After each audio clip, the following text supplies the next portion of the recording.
Study IQ IAS, आपका selection हमारा mission. नमस्कार दोस्तों, स्टडी IQ देख रहे हैं आप और मैं हूं वरुण जौहरी। जय हिंद, जय भारत।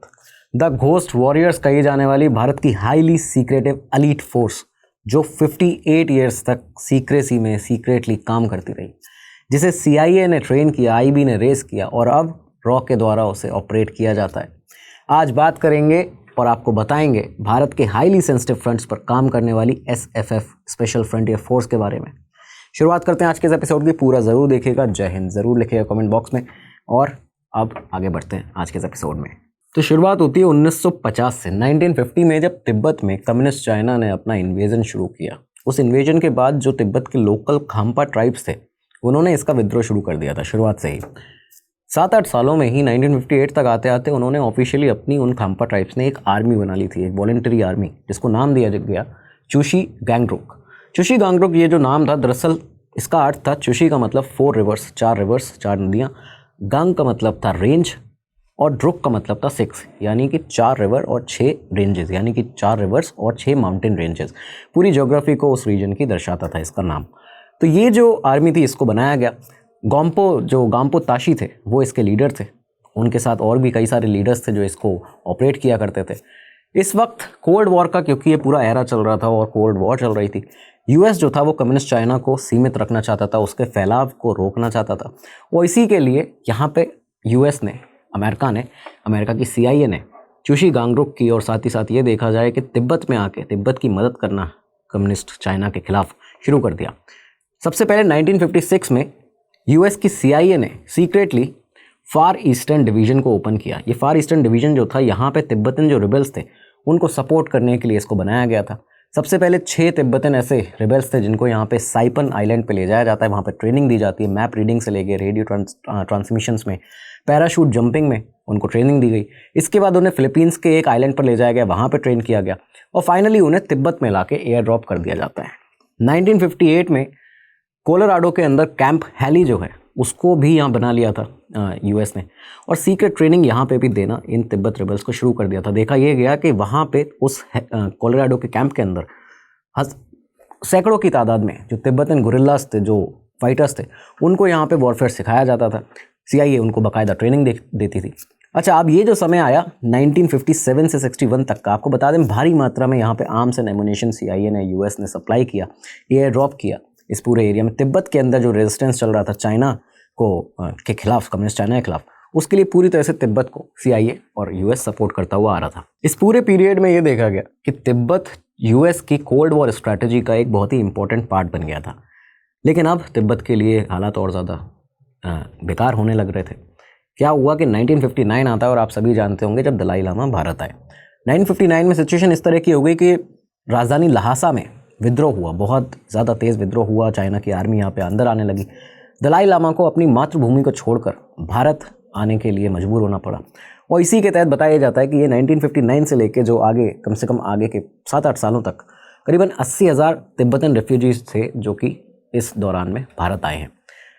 इंडिया ने दलाई लामा को, भारत ने, क्योंकि हमारे गेस्ट थे, गेस्ट की तरह उनको ह्यूमैनिटेरियन ग्राउंड्स पर यहाँ पे रखा, उनको प्रॉपर्ली सेटल करने के लिए जगह दी। सेंट्रल तिब्बतन एडमिनिस्ट्रेशन जो था उसको पहले मसूरी में 29 अप्रैल 1959 को, और उसके बाद में फाइनली वहाँ से उसको धर्मशाला में भारत के अंदर शिफ्ट कर दिया जाता है 1960 मई के अंदर। तो ये जो सारी चीज़ें थी वो यहाँ पे हुई। उनको लैंड अलॉट किए गए, इन सभी रेफ्यूजीज़ को, खासकर दलाई लामा को प्रॉपर्ली यहाँ पे रखा गया। सेटलमेंट्स के लिए लैंड अलॉट किए गए, जॉब अरेंज किए गए उनके लिए, स्कूल्स बनवाए गए चिल्ड्रंस के लिए, बच्चों के लिए।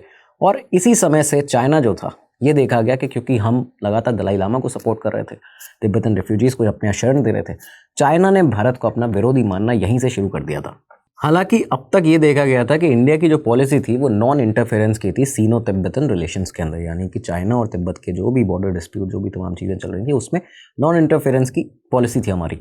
लेकिन PM नेहरू ने, और इसके पहले भी आप ये देखिए कि PM नेहरू ने हिंदी चीनी भाई भाई का जो नारा था वो सब दिया था, सारी चीज़ें हुई थी। पंचशील प्रिंसिपल जो थे, फ्रेंडली टाइज जो थी दोनों देशों के बीच में, चाइना और भारत के बीच में, वो उन पर भी काम किया गया था।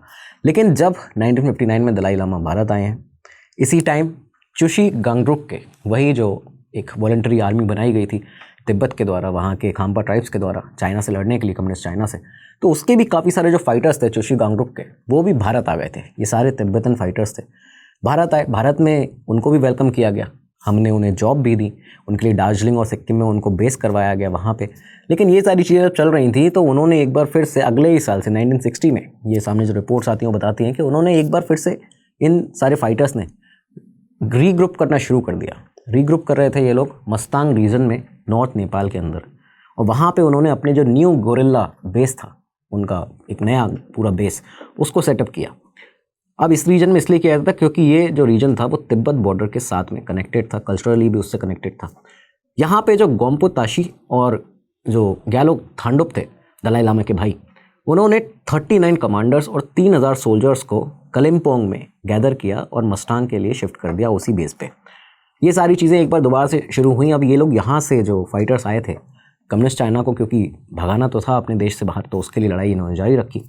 अब यहाँ इनकी लड़ाई में एक बार फिर से सपोर्ट मिला इन्हें CIA का, और ख़ासकर अब भारत की IB का, इंटेलिजेंस ब्यूरो का। CIA ने यहाँ लगातार इन्हें ट्रेनिंग दी, एयर ड्रॉप किए कई सारी आर्म सप्लाईज 1962 से लेकर 65 के बीच में लगातार में।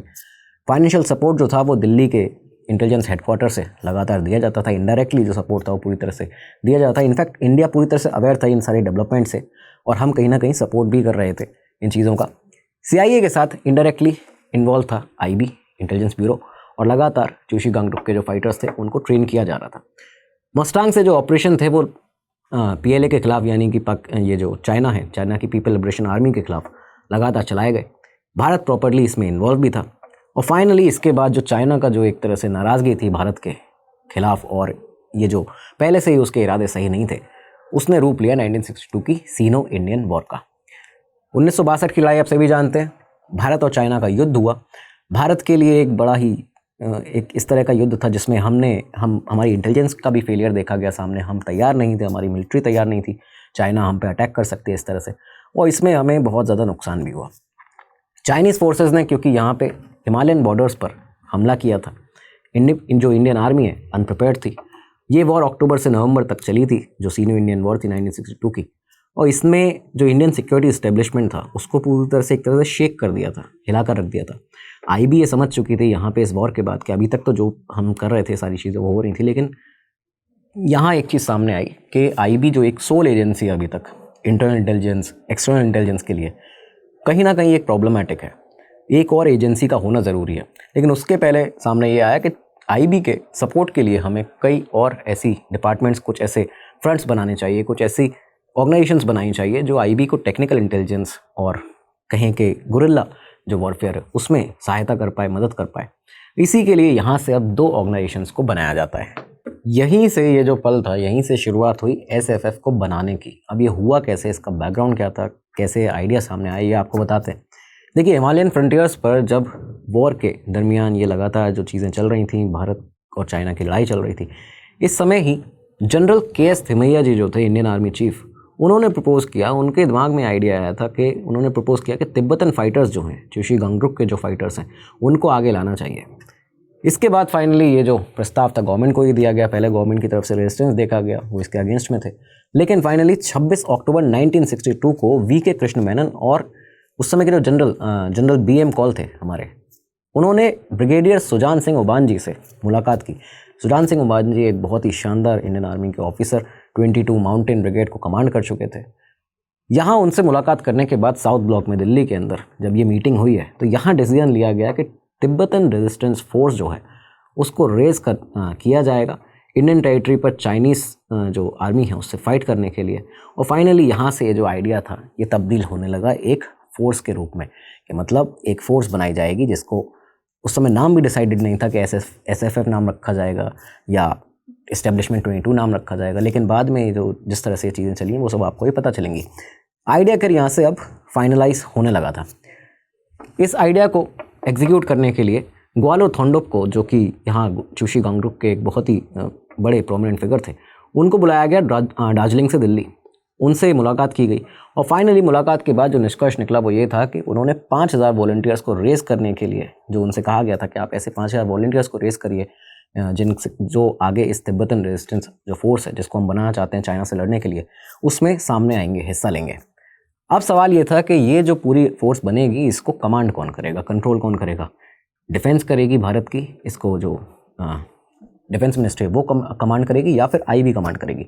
तो गौलो ठोंडुप जो थे उन्होंने खुद कहा कि आईबी को हम चूज़ करते हैं, क्योंकि पहले भी वो आईबी से, जो आईबी के एक बहुत ही बड़े डायरेक्टर भोलानाथ मुल्क जी से संपर्क में थे। CIA के साथ भी जब ये लगातार काम कर रहे थे तब भी भोलानाथ मुल्क से उनकी बातचीत होती थी। तो ये सब चीज़ें थी, तो उन्होंने कहा कि आईबी इसको रेस करेगी, इस पूरी यूनिट को। तो आप देखिए कि अभी तक CIA ने उसको पहले ट्रेन किया, आईबी ने ट्रेन किया बीच में, उसके बाद अब CIA इस पूरी यूनिट को भारत के लिए अब रेस करना शुरू कर चुकी थी। प्रधानमंत्री नेहरू जी की रिक्वेस्ट पर फाइनली ये जो प्रस्ताव आगे बढ़ा, तो US के प्रेसिडेंट कैनेडी से एक रिक्वेस्ट की गई, उन्होंने वहाँ से डेलीगेशन भेजा। नवंबर 1962 यानी एक महीने के अंदर ये सब चीज़ें हो गई थी कि नवंबर 1962 में स्टेट डिपार्टमेंट ने, पेंटागन ने और CIA ने खासतौर पर यहाँ पे भोलानाथ मुल्क जी जो थे उनसे मुलाकात की, एक फ्रेमवर्क बनाया तिब्बतन गुरिल्ला को इन फाइटर्स को इंगेज करने के लिए, उनकी एक्टिविटीज़ किस तरह से आगे रहेंगी। CIA ने पूरी तरह से अपना जो सपोर्ट था पैरामिलिट्री फोर्स को क्रिएट करने का वो ऑफ़र किया, उनका सपोर्ट लिया भी गया इसमें। आईबी के सुपरविजन में ये पूरा जो काम था वो लगातार चल रहा था, और इंटेलिजेंस गैदरिंग किस तरह से करते हैं, क्या क्या चीज़ें हैं, ऑपरेशंस कैसे करने हैं, इन सब की जो ट्रेनिंग थी वो इन तिब्बतन फाइटर्स को देना शुरू कर दी गई। दोस्तों वीडियो में आगे बढ़ें, आपको बताएं कि कैसे इसके बाद ये एस्टेब्लिशमेंट 22 या फिर SFF बनाई गई इन सारे फाइटर्स के को लेकर। इसके पहले आपको बता दें, अगर आप लोग जो ये वीडियो देख रहे हैं स्टडी IQ के आप लगातार संपर्क में हैं, आप जानते हैं हमारी वीडियोस को देखते हैं, इन्फॉर्मेशन गैदर करते हैं, लेते हैं। अगर आप में से जो भी लोग UPSC CSE की तैयारी कर रहे हैं, करना चाहते हैं, आपका सपना है IAS IPS बनकर देश की प्रगति उन्नति में अपना योगदान देना, देश को आगे बढ़ाना, स्टडी IQ हमेशा से आपकी इस जर्नी को, तैयारी को मजबूत और आसान बनाता हुआ है। सारे कोर्सेज आपके लिए अवेलेबल हैं, स्टडी IQ की टीम आपके लिए अवेलेबल है। डिस्क्रिप्शन बॉक्स में आपको एक लिंक मिल जाएगा, और वो लिंक है उन कोर्सेज़ का जो जल्दी शुरू होने वाले हैं। लिंक पर क्लिक करिए, स्क्रीन पर जो आपको कोर्सेज दिख रहे हैं, जल्दी ही क्लासेस शुरू होने वाली हैं। लिंक पर क्लिक करिएगा, जो आपको प्राइस दिख रहा है उस पर सबसे बड़ा डिस्काउंट मिल जाएगा अगर आप VJ लाइव कोड लगाते हैं, आपका कोड है, इसे याद रखिएगा। इस कोड को लगाते अपनी तैयारी को आप मजबूत तो बनाएंगे, आसान बनाएंगे। हमारी शुभकामनाएं आपके साथ हैं। अब आगे बढ़ते हैं अपने एपिसोड में। तो अब ये एक ट्राई एग्रीमेंट हो चुका था साइन IB, CIA और चूशी गांगरुक के बीच में। चूशी गांगरुक के करीबन 5,000 से 10,000 के करीबन ऐसे फाइटर्स बताए जाते हैं, जिनको, जो खाम्पा फाइटर्स जिनको सोर्स करना था मस्टांग से, उसी रीजन से जहाँ पे इन्होंने अपना नया एक बेस बना लिया था। CIA ने यहाँ पे अपने 8 लोगों की, 8 उसकी मेंबर के इंस्ट्रक्टर्स की टीम थी जिसको डिप्लॉय किया। उसको लीड कर रहे थे US मरीन कर्नल, जो एक बहुत ही नामी कर्नल थे US के, स्पेशल ऑपरेशन ग्रुप को हेड करते थे वहाँ पे। तो उन्होंने यहाँ पे वो आए, उन्होंने 8 मेंबर की जो उनकी टीम थी उसको उन्होंने लीड किया। सारे फ्रेमवर्क्स जो थे, ऑपरेशनल फ्रेमवर्क कैसा रहेगा इस पूरी फोर्स का, ट्रेनिंग मैट्रिक्स जो थी उसको सेट करना था। ये सारी चीज़ें करने के बाद में नवंबर 1962 में इनिशियली 5,000 तिब्बतन ऐसे थे जो फाइनली देहरादून पहुँचते हैं। देहरादून पहुँचे, इंडियन मिलिट्री अकेडमी वहाँ पे, ब्रिगेडियर उबान और उनके साथ में कई सीनियर ऑफिसर्स जो थे इंडियन आर्मी के, वो वहाँ पे पहले से मौजूद थे उनको ट्रेन करने के लिए। इन 5,000 तिब्बतन फाइटर्स को प्रॉपर ट्रेनिंग दी गई इंडियन आर्मी के द्वारा। इंडियन आर्मी ऑफिसर्स ने उस टीम से मुलाकात की, इनको ट्रेनिंग दी। ट्रांजिट कैंप जो थे उनको सेटअप किया गया देहरादून में ही, और उसके बाद फाइनली पहले ये जो ट्रांजिट कैंप यहाँ देहरादून में सेटअप किया गया था, 14 नवंबर 1962 को इस कैडर को पूरे 4 अलग अलग जो इनके लीडर्स थे उनके साथ में चक्राता शिफ्ट कर दिया जाता है। चक्राता में शिफ्ट हुआ, मेन ट्रेनिंग कैंप वहाँ पे बनाया गया, और इसके बाद फाइनली वहाँ पे जो ट्रेनिंग आगे की थी उसको शुरू किया जाता है। ये जितने भी सारे डेवलपमेंट्स हो रहे थे SSF से रिलेटेड, अभी तक नाम नहीं रखा गया था SSF, लेकिन ये जितने भी डेवलपमेंट थे ये सभी IB के डायरेक्टर भोलानाथ मुल्क जी नेहरू जी को, PM नेहरू को रिपोर्ट कर रहे थे लगातार। वॉर के बाद जो गोल था फाइनली, अब क्योंकि 1962 की इंडो चाइना जो वॉर थी वो ख़त्म हो चुकी थी, इस गोल को भी मॉडिफाई किया गया। बताते हैं कि इसके बाद ये गोल रखा गया कि तिब्बत में इन्फिल्ट्रेट करके वहाँ पे चाइनीज़ आर्मी को इंगेज किया जाएगा, यानी कि ये जो बॉर्डर है वहाँ पे चाइनीज़ आर्मी के साथ इंगेज किया जाएगा। इसके लिए बहुत बड़ी भूमिका निभाई बीजू पटनायक जी ने, उड़ीसा के मुख्यमंत्री। उन्होंने वो इसके पूरे लॉजिस्टिकल सपोर्ट जो था वो उन्होंने दिया। मुलिक जी आर्किटेक्ट थे, BN मुलिक। पटनायक जी के लॉजिस्टिकल सपोर्ट के साथ में जो BN मुलिक के क्लियरेंसेस के साथ में जो उन्होंने नेहरू जी से लगातार लिए हैं इस पूरे डेवलपमेंट में। और इसी कड़ी में आगे बढ़ते हुए 7 सितंबर 1963 को एविएशन रिसर्च सेंटर को बनाया जाता है। एविएशन रिसर्च सेंटर यानी ARC IB को एरियल सपोर्ट और इंटेलिजेंस प्रोवाइड करने के लिए बनाया गया था। अब बारी थी SFF को, स्पेशल फ्रंटियर फोर्स को बनाने की, क्योंकि ये दोनों ही ऑर्गेनाइजेशन साथ में ही बनाई गई हैं। ट्रेनिंग खैर पहले ही शुरू हो चुकी थी चक्राता में, रिक्रूट्स जो थे आर्मी से, स्पेशल फोर्सेस से, उन्होंने यहाँ पे पहुँच ट्रेनिंग दी इन तिब्बतन फाइटर्स को। जितने सोल्जर्स थे उन्होंने इन्हें पैराशूट ट्रेनिंग में महारत हासिल कराई। इनिशियल ट्रेनिंग जो थी वो ARC के बेस पर भी दी गई। खैर अभी यहाँ पे आपको नाम नहीं बताई जाएंगे इन सारी चीज़ों के जहाँ जहाँ पे स्थित हैं बेसिस, क्योंकि सिक्योरिटी सेंसिटिव एरियाज़ हैं। ARC के बेसिस पर इनको ट्रेनिंग दी गई।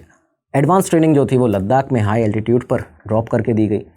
तिब्बतन जो थे उनको मैप रीडिंग, इन सारे फाइटर्स को मैप रीडिंग सिखाई गई, रेडियो ऑपरेट कैसे करते हैं ये सिखाया गया, गुरिल्ला टैक्टिक्स सिखाई गई, कमांडो स्किल्स, सैबोटाज जो वॉरफेयर में करना है वो कैसे करना है, एक्सप्लोसिव किस तरह से यूज़ करने हैं, रॉक क्लाइंबिंग से लेकर लाइट आर्म्स जो हैं ये सारी चीज़ें इनको किस तरह ऑपरेट करना है ये सब कुछ सिखाया जाता है।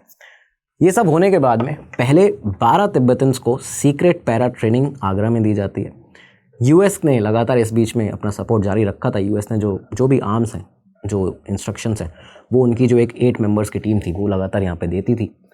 25 मार्च 1963 को ग्वालो थोंडुप जो हैं, जो एक बहुत ही प्रोमिनेंट फिगर जोशी गांगडुक के इस पूरे तिब्बतन फाइटर आर्मी के, वो यहाँ पे उबान के साथ जो ब्रिगेडियर उबान थे उनके साथ और IB के ऑफिसर्स के साथ चक्राता आते हैं। और चक्राता आने के बाद जितने भी फाइटर्स थे उनसे सभी को इंट्रोड्यूस कराया, सारी चीज़ें हुई। फोर्स का यहीं से जो नाम था इस पूरी आर्मी का, SSF जो नाम था वो देने का निर्णय लिया जाता है। अब तक इसको इस्टेब्लिशमेंट 22 कहा जाता था। इस्टेब्लिशमेंट 22 इसलिए क्योंकि जो सुजान सिंह उबान जी थे वो पहले 22 माउंटेन ब्रिगेड जो थे उसको कमांड कर चुके थे, तो यहाँ से इस्टेब्लिशमेंट 22 इसका नाम आया था। खैर ये सारी चीज़ें होती हैं, SSF इसको यहाँ नाम दिया था, यानी कि स्पेशल फ्रंटियर फोर्स। 13 सितंबर 1963 को प्रधानमंत्री नेहरू यहाँ पे ग्वालो थोंडुप जी के साथ में आते हैं इस पूरी ट्रेनिंग को, इस आर्मी को देखने के लिए, SSF को भारत की देखने के लिए। जब वो यहाँ पे आते हैं तो जितना भी फॉर्मेशन था तिब्बतन सोल्जर्स का, फाइटर्स का, भारत के लिए लगातार जो लड़ाई के लिए आगे बढ़ रहे थे, उसको देख के उन्होंने, जो सुजान सिंह उबान जी वहाँ पे थे, उन्होंने गार्डन से एक रेड रोज़ निकाला, नेहरू जी को दिया, और नेहरू जी ने इसके बाद में माइक लेकर जो स्पीच दी थी उसमें देखा गया कि वो काफ़ी ज़्यादा इमोशनल हो गए थे। उन्होंने ये बात कही थी कि आप सभी एक दिन अपने इंडिपेंडेंट तिब्बत में, आज़ाद तिब्बत में ज़रूर वापस जाएंगे, और ये सारी चीज़ें जो हैं, एक स्पीच जो थी वो नेहरू जी ने वहाँ पे दी। खैर ये सारी चीज़ें चल रही थी। 1964 अगला साल आता है। BN मलिक जी, भोलानाथ मलिक, IB के जो डायरेक्टर थे, फाइनली रिटायर होते हैं यहाँ से। इसके बाद उन्हें डायरेक्टरेट ऑफ जनरल बनाया गया, सिक्योरिटी में DGS में हेड बनाया गया। कोवर्ट ऑपरेशंस को, कोवर्ट प्रोग्राम्स को ओवरसी करते थे। 64 वही साल है जो आप सब जानते हैं कि नेहरू जी का भी निधन होता है। लेकिन ये सब लगातार चीज़ें जो हुई भारत में, अचानक एक के बाद एक जो झटके भारत को लग रहे थे, नेहरू जी का निधन हुआ, इसके बाद में प्रधानमंत्री शास्त्री जी प्रधानमंत्री बनते हैं, उसके बाद में उनका भी निधन हो जाता है, एक आकस्मिक निधन, मिस्ट्री जो आज तक बनी हुई है। खैर लेकिन ये सब चीज़ों के बावजूद 1966 तक देखा ये गया कि SFF के स्पेशल फ्रंटियर फोर्स का जो साइज़ था फाइटर्स का, वो डबल हो चुका था। अब यहाँ और सारे लोगों को, और फाइटर्स को, और सोल्जर्स को इसमें दाखिला मिल चुका था। इस टाइम गोरखास जो थे वो भी रिक्रूट इसमें हुए, उनको बेस सिक्योरिटी और एडमिन ड्यूटीज़ भी दी गई। बीजू पटनायक जी जो थे वो भी लगातार इसको आगे ले जाने में अपना पूरा योगदान दे रहे थे, अपनी मदद कर रहे थे। ARC के बेस पर उन्होंने ट्रेनिंग कैंप जो थे उनको सेटअप किया उड़ीसा के अंदर, वो बीजू पटनायक जी की वजह से ही हो पाया था। 1960s में जो ऑपरेशंस थे वो भी लगातार अब शुरू हो चुके थे। आप देखिए कि 64 में नेपाल टिंगरी वायर टेपिंग जो ऑपरेशन है उसमें SFF का बहुत बड़ा योगदान था। इसके बाद 1966 में प्रोजेक्ट जेमिनी, जहाँ पे स्पेशल फ्रंटियर फोर्स के जो आर्मी थी उनकी टीम्स ने एक तरह से ऑपरेशन किया, नेफा से इन्फिल्ट्रेट करके जो रिकॉर्डिंग इक्विपमेंट्स थे चाइनीज़ के कम्युनिकेशंस को टैप करने के लिए, लाइंस को टैप करने के लिए, वो लगाए गए थे। तो इस तरह के काफ़ी सारे सीक्रेट ऑपरेशंस थे, वो स्टार्टिंग से ही स्पेशल फ्रंटियर फोर्स ने करने शुरू कर दिए थे। वो इसी के लिए बेसिकली उन्हें बनाया भी गया था। लेकिन अब तक एक बड़ा चेंज नहीं आया था SFF के ये पूरे प्रोसीजर में, इसके प्रोसेस में। हुआ क्या, एक बड़ा चेंज आता है 1969 से। ऑलमोस्ट ये हुआ कि CIA का, IB का और जोशी गांगडुक का अभी तक ये एक पूरा ट्राई एग्रीमेंट था, लेकिन 69 के बाद CIA ने, अमेरिका ने खुद को इससे पीछे ले लिया। और फाइनली उन्होंने ये किया था, ये क्यों पीछे लिया गया था कि 303 कमेटी मेमो जो था उसको साइड करते हुए बताया गया था कि एक बड़ा अमाउंट दिखा के कि हमें इतना यहाँ पे जो फंड है वो हमारा एनुअल कॉस्ट इस पे लग रहा है, इसकी वजह से हम अपने आप को इससे बाहर लेते हैं, पीछे लेते हैं, और रेजिस्टेंस फेलियर हम यहाँ पे देख रहे हैं। ये सारी चीज़ें उन्होंने यहाँ पे जब बताई, इसके बाद US ने अपने आप को इससे पीछे लिया। फाइनली US ने यहाँ, और 72 में तो CIA ने इसको पूरी तरह से एंड कर दिया था अपनी तरफ से, यानी कि हमारा SFF से अब कोई लेना देना नहीं है। वो ऐसे हुआ था कि प्रेसिडेंट निक्सन जो थे अमेरिका के, वो सीधा चाइना गए थे अपनी विजिट पर, और उसके साथ दोस्ती का जब हाथ बढ़ाया और सारी चीज़ें उनके बीच में हुई, तो ये साफ हो गया था कि अब SFF के साथ में CIA का कोई लेना देना नहीं रहेगा।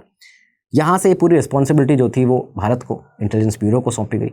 IB ने इसको अच्छी तरीके से लिया भी, आगे भारत ने इसको कंटिन्यू भी किया। और फाइनली इसके बाद आप देखिए कि लगातार SFF जो है वो सीक्रेट ऑपरेशंस भारत की कर रही है। हमारे एलिट पैरामिलिट्री फोर्स है, आर्मी है।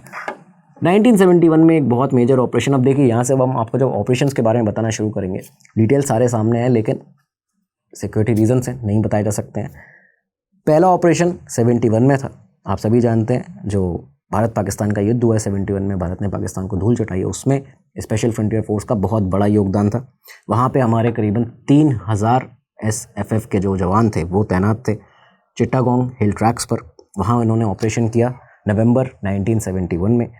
ऑपरेशन ईगल इसको कहा जाता है, आप सभी देख सकते हैं। वहाँ पे AK-47 बल्गेरियन AK-47 US कार्बाइन्स के साथ में ऑपरेशन को पूरा किया गया था। और फाइनली 3 हफ्ते के बाद में, 3 हफ्ते तक ऑलमोस्ट 3 दिसंबर 1971 तक ये जो SFF के जवान थे, इन्होंने एस्केप रूट सारे के सारे बंद कर दिए थे बर्मा के लिए।